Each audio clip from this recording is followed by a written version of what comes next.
خدمت میں جو عرض کر رہا ہوں وہ بال کے بارے میں ہے، اور میں نے عرض کیا کہ حضور سرور کونین صلی اللہ تعالی علیہ وسلم کے ساتھ بھی یہ معاملہ ہوا، اور امام حسن کے ساتھ بھی بالوں پہ اثر ہوا۔ جہاں امام حسن کو زہر دیا گیا اور ان کی شہادت زہر کی وجہ سے ہوئی، وہاں بالوں کے ذریعے سے ان پہ جادو بھی ہوا، اور بڑی بڑی ہستیوں کے اوپر۔ تو اگر آپ چاہتے ہیں کہ کبھی آپ کے کوئی بندہ بال لے بھی لے، کہیں سے بھی لے لے، اور کبھی اس پہ جادو اثر نہ کرے، شیطانی عمل اثر نہ کرے، جناتی عمل اثر نہ کرے، جادوئی عمل اثر نہ کرے، کبھی بھی بال لیے گئے، کنگھی کے دندانے لیے گئے، حضور کے بال مبارک لیے گئے، اور اس پہ جادو کے لیے وہ چیزیں استعمال میں آئیں۔ آپ اگر چاہتے یہ ہیں کہ آپ کے بچوں پہ، آپ کے جسم پہ، آپ کے گھر پہ، آپ کی زندگی پہ، اور آپ کی صحت پہ، اور آپ کے رزق پہ، اور آپ کی خوشیوں اور خوشحالیوں پہ کوئی دشمن ڈاکہ نہ ڈالے، اس پہ جادو اثرات بندشیں نہ ہوں، تو آپ یہ چاہتے ہیں تو ہر بار ہفتے میں صرف ایک دن، اور وہ لازم منگل کا دن ہے، یاد رکھیے گا۔ دنوں کے ساتھ کیا تعلق ہے؟ تو پھر جمعرات کے دن کو افضلیت اور جمعے کے دن کو افضلیت کیوں کہی ہے؟ سید الایام، سارے دنوں کا سردار، سید الایام، سارے دنوں کو، سید الطعام، حضور فرماتے ہیں گوشت سید الطعام ہے، سید کہتے ہیں آقا کو، سید الطعام گوشت، اس طرح سید الایام، سارے دنوں کا آقا، سارے دنوں کا سردار جمعے کا دن ہے۔ اور سید اللیل، یہ آج شب جمعہ ہے جس میں آپ بیٹھے ہیں، سارے دنوں کی سردار، ساری راتوں کی سردار شب جمعہ، دنوں کا سردار جمعہ، یوم الجمعہ، جاگ رہے ہیں؟ اس کا اثر زندگی میں بہت زیادہ ہے، دنوں کا اثر زندگی میں بہت زیادہ ہے، اور یہ میں نہیں کہہ رہا، بہت مستند کتابوں میں اس کے مستند حوالے موجود ہیں۔ ابھی نا سکھر میں ایک واقعہ ہوا، کچھ لوگ تھے جن کا مطالعہ نہیں تھا اس شعبے میں، تھے مخلص جن کا اس شعبے میں مطالعہ نہیں ہے، عملیات، وظائف، یہ ایک پوری دنیا ہے، ایک پورا شعبہ ہے، مطالعہ نہیں تھا۔ تو انہوں نے مجھے بلایا اپنے پاس، اور وہ پہلے سے تیاری میں تھے، اعتراضات کی تیاری میں تھے۔ میں نے جاتے ہی جب دیکھا نا ماحول کو، میں کہا واہ، مل بیٹھیں کے دیوانے۔ انہوں نے اعتراض کیا، میں نے پہلے ان کو اپنے حالات بتائے، پھر انہوں نے اعتراض کیا، اعتراض۔ یاد رکھیے گا، اعتراض کرنے والے کو کبھی کوئی دلیل مطمئن نہیں کر سکتے۔ روح کی دنیا، من کی دنیا، یہ یقین سے چلتے ہیں، عشق سے چلتے ہیں، کبھی اعتراض سے نہیں چلتے۔ ان کا اعتراض بڑھتے بڑھتے نا، ادھر میں نے گھڑی دیکھی، استاد وہ سید خورشید احمد شاہ صاحب نیک انسان ہے، ان کے گھر ہر سال محفل کے لیے وقت دیتا ہوں، ان کے ہاں جانا تھا، گھڑی میرے سامنے تھی، ایک اور جگہ دعا کے لیے جانا تھا، پھر وہاں تو میں نے کہا مجھے جواب اجازت چاہیے، اٹھتے میں آپ کو ایک عمل دیتا ہوں، تحفہ، ایک ٹوٹکا دیتا ہوں، اٹھتے ایک میں آپ کو ایک ٹوٹکا دیتا ہوں، اور وہ ٹوٹکا بڑا زبردست ہے، آپ کو بہت فائدہ دے گا، اور وہ ٹوٹکا بھی پیشاب والا ہے۔ میں نے کہا پیشاب والا ٹوٹکا دیتا ہوں، پریشان ہو گئے، یہ کیا ٹوٹکا ہے؟ میں نے کہا کہ مفتی رفیع عثمانی صاحب رحمۃ اللہ علیہ کہنے لگے کہ جب ہم وہاں شہر سے باہر گئے جہاں موجودہ ان کا تعلیمی ادارہ ہے، تو وہاں جب گئے کہ فرمانے لگے ہر روز کسی نہ کسی دوسرے بچھو کاٹ جاتا تھا، سانپ بچھو، جنگل تھا سارا ویرانہ تھا، بڑے ٹوٹکے آزمائے، بڑے ٹونے آزمائے، فائدہ نہیں ہوتا تھا۔ یہ انہوں نے 2019 کے البلاغ میں لکھا ہے، اکابر کے اعتماد میں اس کی پوسٹ بھی موجود ہے۔ تو کہنے لگے کہ پھر ایک ٹوٹکا آزمایا، وہ یہ تھا کہ جس جگہ بچھو نے کاٹا ہوتا تھا وہاں بچے کو پیشاب کرواتے تھے، بچے کو نا وہاں پیشاب کرواتے تھے، تو بچھو کا کاٹا چیختا تھا، وہ کہتے ہیں نا بچھو کا کاٹا روئے، سانپ کا کاٹا سوئے۔ میں نے دونوں دیکھے ہیں، سانپ کا کاٹا بھی دیکھا ہے، اس کو جھنجھوڑتے تھے، پھر وہ غنودگی میں چلا جاتا تھا، پھر جھنجھوڑتے تھے، اب تک کہ وہ مر گیا اسی کیفیت میں۔ میں نے دونوں دیکھے ہیں، بچھو کا کاٹا روئے، سانپ کا کاٹا سوئے، وہ چیختا تھا۔ کہنے لگے ایک نقصان یہ ہوا کہ جب یہ ٹونا ہمارا بالکل کامیاب ہو گیا، لیکن ایک نقصان ہوا، جب کوئی بندہ روتا تھا بچے بھاگ جاتے تھے کہ آپ پیشاب کروائیں گے۔ تو میں نے ان سے کہا آپ نا اس ہستی کے خلاف فتویٰ لکھ کے مجھے دے دیجیے گا، میں ان کو پہنچا دوں گا کہ یہ پیشاب والے آپ کام شروع کر دیے، آپ نے پیشاب والے کام شروع کر دیے، یہ دلیل کہاں سے نکال کے لائے ہو؟ یہ دلیل کہاں سے نکال کے لائے ہو کہ آپ پیشابوں سے علاج شروع ہو گیا؟ میں کہ ویسے میری طرف سے آپ کو یہ پیشاب والا عمل ٹوٹکا آپ کو گفٹ ہے۔ آپ بیچارے کیا بولے، یہ ایک شعبہ ہے، عملیات، وظائف، تعویذات یا ٹوٹکے، یہ ایک پوری دنیا ہے۔ ویسے ایک بات یاد رکھیے گا، تجربہ دلیل کا محتاج نہیں ہوتا، تجربہ۔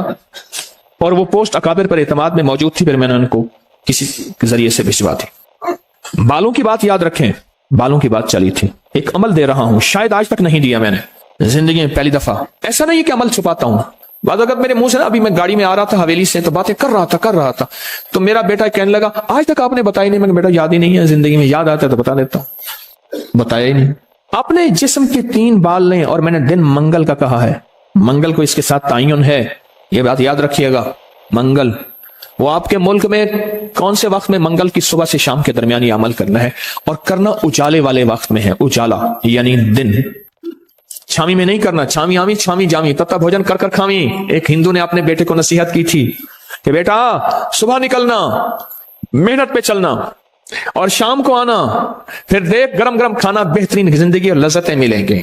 لارڈ کلائیو یہی کچھ کرتا تھا, اور سراج الدولہ کی محفلیں سرود ہوتی تھیں رقص کی رات کی آخری پہر میں, اور وہ صبح دوپہر کو اٹھتا تھا, اور لارڈ صبح اٹھ کے کلائیو گھوڑی پہ بیٹھ کے نکلتا تھا اور شام کو آتا تھا. اور کائنات نے دیکھا کہ سراج الدولہ پلاسی کی جنگ انگریز سے ہار کے لارڈ کلائیو جو ہے وہ صبح نکلتا تھا, چھامی آمی چھامی جامی تتا بھوجن کر کر کھامی.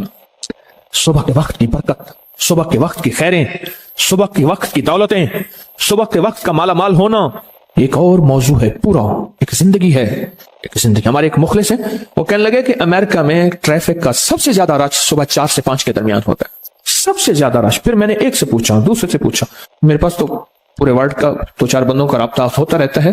میں نے کہا جی صبح کا وقت. ہماری نا ایک دفعہ ترکیہ میں کھانا شام کا نہیں کھایا, شہر میں گئے تو سارا شہر بند.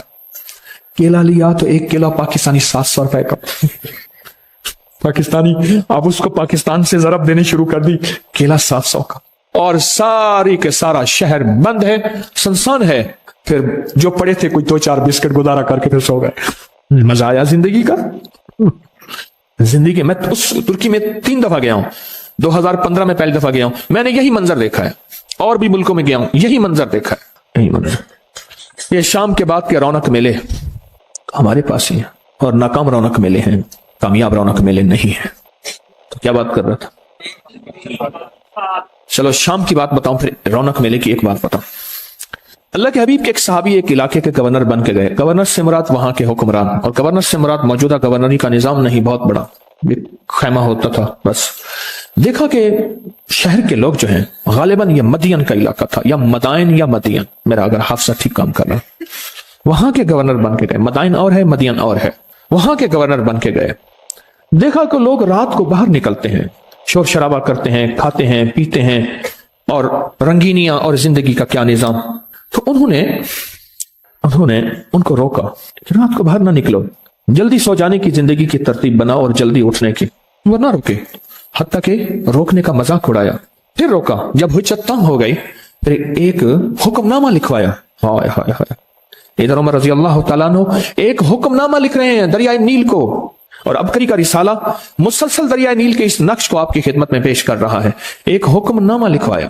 حکم نامہ انہوں نے کہ میں شہر کے جتنی بھی جنگل کے درندے ہیں, میں کملی والے کا غلام محمد بن عبداللہ صلی اللہ علیہ وسلم کا غلام ہوں, اور میں حکم دیتا ہوں کہ آج رات جتنے بھی شہر کے درندے ہیں جو شہر سے باہر نکلے ان کو سب کو چیخ پھاڑ دیں.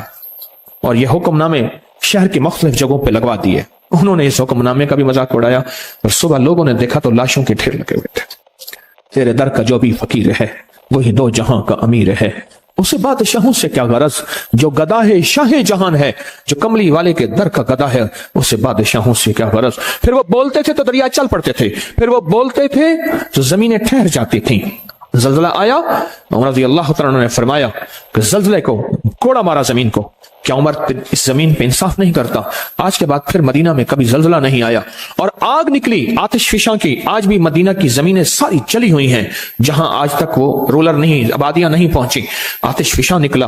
حضرت تمیم داری گئے اور اپنی چادر سے اس کو ایسے کر کے اللہ اکبر کہتے گئے. آگ پیچھے ہٹتی گئی. تاریخ آج بھی ماننے کو تیار نہیں, لیکن انگریز ماننے کو تیار ہے. اس نے اپنی کتابوں میں یہ واقعہ لکھا ہے کہ سچ ہے, اور کہا کہ وہ آگ وہاں واپس آتش فشاں لاوا واپس پہاڑ کے اندر سے نکلا تھا, وہاں گیا اور اس کے بعد اس پر پتھر دے دیا, اور تاریخ گواہ ہے کہ آج تک پھر وہاں سے لاوا نہیں نکلا. اللہ کی ذات سے ایسا تعلق بناؤ ذکر کی دنیا سے، تسبیح کی دنیا سے اور حلال کی دنیا سے ایسا تعلق بنا، تسبیحات کی دنیا سے مخلوق کو خدمت کے جذبہ دے کر، مخلوق کی خدمت کر کے، اور ہر مسلک، مذہب، فرقے اور رنگ و نسل کو برداشت کر کے، درگزر کر کے، رواداری کے مزاج کے ساتھ اللہ سے ایسا تعلق بنا، عبادت اور خدمت کے ساتھ ایسا تعلق بنا کہ بس جو حکم ہوا وہ ہو گیا۔ جنگل میں ایک گئے، میں بال کا عمل بتا رہا ہوں، بال کا اور منگل کے دن کی ساتھ، لیکن کہیں اور نکل گیا ہوں۔ جنگل میں ایک جگہ گئے، جنگل میں، اور وہاں جنگل کے درندے تھے اور وہ چیر پھاڑ دیتے تھے۔ آواز دی، اے جنگل کے درندوں، ہم کملی والے کے غلام ہیں اور ہم آقا کملی والے کے غلام ہیں، آج رات ہم نے یہاں بسر کرنا ہے، تم یہاں سے نکل جاؤ۔ افریقہ کا جنگل، اور مجھے ایک بندہ وہاں سے ہو کے آیا، اس نے مجھے بتایا، میں وہاں گیا ہوں اور کیا دیکھا ہے وہ بھی بتاتا ہوں۔ کہا کہ نکل جاؤ، کہا تو دیکھا کہ سانپ ہیں، بچھو ہیں، شیر ہیں، بھیڑیے ہیں، ہر بندہ اپنے بچوں منہ میں لے کے نکل رہا ہے۔ اور مجھے وہاں کے ایک بندے نے بتایا، میں اس جنگل میں گیا ہوں اور انہوں نے کہا کہ یہ وہ جنگل ہے جہاں کملی والے کے غلام آئے تھے، آج بھی اس جنگل میں درندے نہیں ہیں۔ جنگل ویسے بھی، اور افریقہ کا جنگل ہو، درندے نہ ہو۔ یہ تسبیح خانہ جو تسبیح کے ذریعے، ذکر کے ذریعے، مخلوق کی خدمت کے ذریعے اور محبت اور پیار کو بانٹنے کے ذریعے یہ جو ایک زندگی دے رہا ہے، وہ زندگی، اس زندگی کا انجام یہی ہے کہ اللہ کی ذات سے ایسا تعارف اور تعلق بن جاتا ہے کہ پھر اللہ سے جو کہہ دیں اللہ کر دیتا ہے۔ پھر درندے بھی بات ماننے کو تیار ہیں، پھر آتش فشاں بھی بات ماننے کو تیار ہیں، پھر دریائے نیل بھی بات ماننے کو تیار ہے، پھر جنگل کے درندے بھی بات ماننے کو تیار ہیں۔ کیوں؟ فرمایا جب بندہ میرا ہو جاتا ہے، پھر اللہ کہتا ہے حدیث قدسی میں اس کی زبان ہوتا ہوں، بولتا وہ ہے، ہوتا میں ہوں، پھر اس کا ہاتھ ہوتا ہوں، بڑھتا وہ ہے، ہوتا میں ہوں، پھر اس کے پاؤں بن جاتا ہوں، چلتا وہ ہے، ہوتا میں ہوں۔ حدیث قدسی کا مفہوم عرض کیا۔ اس لیے فرمایا کسی فقیر سے بندہ اناد اور دشمنی نہ لے، اور فقیر بھی اگر کوئی صاحب نسبت ہے، ورنہ جو منہ سے نکلے گا ہو جائے گا اور نقصان ہو جائے گا، بربادی ہو جائے گی، پریشانی ہو جائے گی۔ اس کے واقعات دیکھیں نا۔ کسی فقیر سے دشمنی نہ کرے۔ منگل کا دن ہو، منگل کی ساتھ کے ساتھ بڑا تعلق ہے اس عمل کو۔ آپ نے ضروری ہے کنگھی نہیں کرنی، سر میں کنگھی کر دیں، داڑھی میں کنگھی کر دیں، چند بال گریں، چند بال گریں، ان میں سے 3 بال لینے ہیں، اگر نہیں گرے تو طاق لینا ہے، 1 لینا ہے یا 3، غور سے سمجھو، طاق لینا ہے، 1 لینا ہے یا 3۔ اس بال پہ ہمیشہ عمل کر لیا کریں، 1 منگل کریں، دوسرا منگل چوک جائے کوئی حرج نہیں، پر مہینے میں 1 منگل تو لازم کر لیا کریں۔ 3 منگل ہو جائیں، 4 منگل ہو جائیں، بہت اچھی بات ہے۔ اگر مجبوراً کوئی ایسی زندگی کا سفر ہے اور آپ کے گھر میں کوئی ایسا بوڑھا ہے، معذور ہے، مریض ہے، وہ نہیں کر سکتا، اس کی طرف سے خود کریں۔ بچہ ہے نہیں کر سکتا، اس کی طرف سے خود کریں۔ کوئی مجبور ہے نہیں کر سکتا، اس کی طرف سے خود کریں۔ کوئی ایسا بندہ ہے وہ مانتا ہی نہیں ہے اس کام بات کو، نہیں کرتا، اس کی طرف سے خود کریں۔ اگر اس کا کوئی بال میسر ہو، خود کریں۔ میں نے پہلے عرض کیا کہ بعض اوقات ہماری لا علمی ناواقفیت کہ ہم کہتے ہیں کہ یہ جادو انگریزوں پہ نہیں ہوتا، یہ جنات انگریزوں پہ نہیں ہوتے، یہ نظر بد، یہ انوکھی کہانیاں لا علمی ہے، لا علمی۔ اس کے لیے بہت بڑی لائبریری ہے اپکری کی سائٹ پہ، اس کا نام جادوئی لائبریری ہے، اور اس میں مسلسل کتابیں آ رہی ہیں۔ آپ کے پاس بھی کوئی لنک ہو تو ضرور بھیجیں ہمارے ٹیلینار کے نمبر پر، آ رہی ہیں مسلسل کتابیں، آ رہی ہیں۔ اور انگریز کو جادو نے کتنا ستایا، جنات نے کتنا ستایا، کتنا تہس نہس کیا، یہ لفظ سمجھ گئے، لفظ کو بھی تہس نہس کر دیا۔ یہ حقائق ہیں، یہ سچائی ہے۔ خدمت میں جو عرض کر رہا ہوں وہ بال کے بارے میں ہے، اور میں نے عرض کیا کہ حضور سرور کونین صلی اللہ تعالی علیہ وسلم کے ساتھ بھی یہ معاملہ ہوا، اور امام حسن کے ساتھ بھی بالوں پہ اثر ہوا۔ جہاں امام حسن کو زہر دیا گیا اور ان کی شہادت زہر کی وجہ سے ہوئی، وہاں بالوں کے ذریعے سے ان پہ جادو بھی ہوا، اور بڑی بڑی ہستیوں کے اوپر۔ تو اگر آپ چاہتے ہیں کہ کبھی آپ کے کوئی بندہ بال لے بھی لے، کہیں سے بھی لے لے، اور کبھی اس پہ جادو اثر نہ کرے، شیطانی عمل اثر نہ کرے، جناتی عمل اثر نہ کرے، جادوئی عمل اثر نہ کرے، کبھی بھی زندگی میں وہ عمل اثر نہ کرے، اگر آپ یہ چاہتے ہیں تو پھر ہر ہفتے یا مہینے کا کوئی منگل، ہر ہفتے کا منگل یا مہینے کا کوئی منگل، 1 مہینے کے بعد بھی کر سکتے ہیں، 15 دن کے، لیکن ہو منگل کا دن، ہو منگل کا دن، اپنے جسم کے 3 داڑھی کے یا سر کے 3 بال لے لیں۔ اب اس میں ایک اور بات بھی ہے، کچھ لوگ ایسے ہیں کہ جن کے سر کے بال بہت مختصر ہیں، وہ کیا کریں، وہ مہینے کے بعد کنگا دے دیا کریں، بعض مختصر ہوتے ہیں، لیکن عمل ضرور کریں، عمل ضرور کریں۔ اور اس عمل کے اوپر اب کرنا کیا ہے، یہ بھی آپ کو میں تھوڑا سا عرض کر دوں، اس عمل پہ کرنا کیا ہے۔ اس کے 3 طریقے بتاؤں گا، اس میں سے جو آپ انتخاب کر لیں اور جہاں آپ کو سہولت ہو۔ ایک طریقہ تو یہ ہے کہ صاف ہتھیلی پہ رکھیں، دائیں ہاتھ کی ہتھیلی پہ رکھیں، اور جو پڑھنے کو بتاؤں وہ پڑھیں، اور اس کے بعد اس کو کہیں دفن کر دیں، اور کہیں پتھر کے نیچے کہیں۔ ایک طریقہ یہ ہے۔ ایک طریقہ یہ ہے کہ وہ بال آپ کسی آٹے میں گوندھے ہوئے آٹے میں ڈال دیں، اور سمندر، دریا، نہر، جھیل جہاں پانی ہو، یا قبرستان جہاں ویرانہ ہو لیکن صاف جگہ پہ، اس کو مٹی نہ لگے، کیڑے مکوڑے، جانور، پرندے کھا جائیں۔ دو راستے ہیں، دو طریقے ہیں۔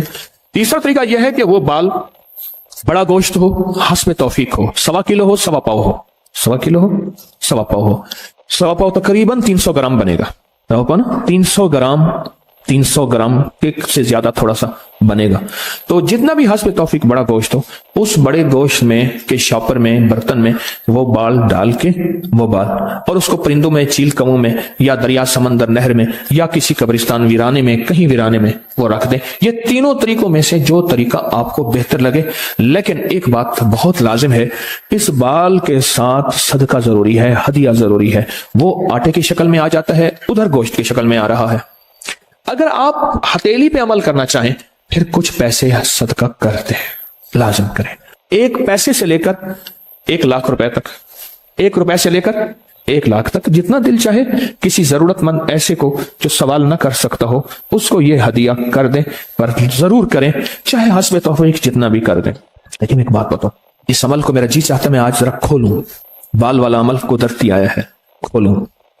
اس کے کھولنے سے پہلے ایک چیز بتاتا ہوں، مجھے ایک چیز ملی ہے، ایک سچی کہانی ہے۔ ایک بہت بڑا انگریز عامل تھا جو کالے جادو کا ماہر تھا۔ یہ شیطانی جنات سے مدد لے کر انسانوں پر جادو کرتا تھا۔ حال ہی میں اس کی پوسٹ اس وقت نیٹ کی دنیا میں بہت وائرل ہے۔ وہ اس نے بیان دیا ہے کہ میں چاہ کر بھی کوشش کر کے بھی ایسے لوگوں کو جو 5 وقت کی نمازی ہیں اور اللہ کا ذکر کرتے ہیں، اور ان کے دل میں ایک نور اور روشنی ہے، باوجود کوشش کے میں ان پہ جادو نہیں کر سکتا، اور کرتا بھی ہوں تو اس کا میرے وار کا ان پر اثر نہیں ہوتا۔ کہنے لگے یہ میرے لیے بہت حیران کن بات تھی، اور میں اس تجسس میں ایسا کیوں ہو رہا، اور میرا جادو ان مسلمانوں پہ جو نماز، ذکر، تسبیح، تلاوت کو کرتے ہیں، آخر ان پہ اثر کیوں نہیں کر رہا۔ اس اثر کو تلاش کرتے جب میں قرآن، تسبیح، کملی والے کے فرمان تک پہنچا تو خود اسلام میرے سینے میں آ گیا۔ بنیاد یہ بنی، یہ میرے پاس ایک ریسرچ پڑی ہے جو میں آپ کو پڑھ کے سنا رہا ہوں۔ بنیاد یہ بنی کہ کیسی ایسی چیز ہے، کون سی ایسی چیز ہے کہ جو ان کے اوپر اثر نہیں کرتی، کون سی ایسی چیز ہے جس کا اثر نہیں ہوتا۔ تو اس نے بتایا کہ جس وقت میں کسی مسلمان پر جادو کو کوشش کرتا، کوئی مثبت روشنی یا انرجی، پازیٹیو ویز یا ریز، وہ چیزیں ان کے ارد گرد آ جاتی تھی۔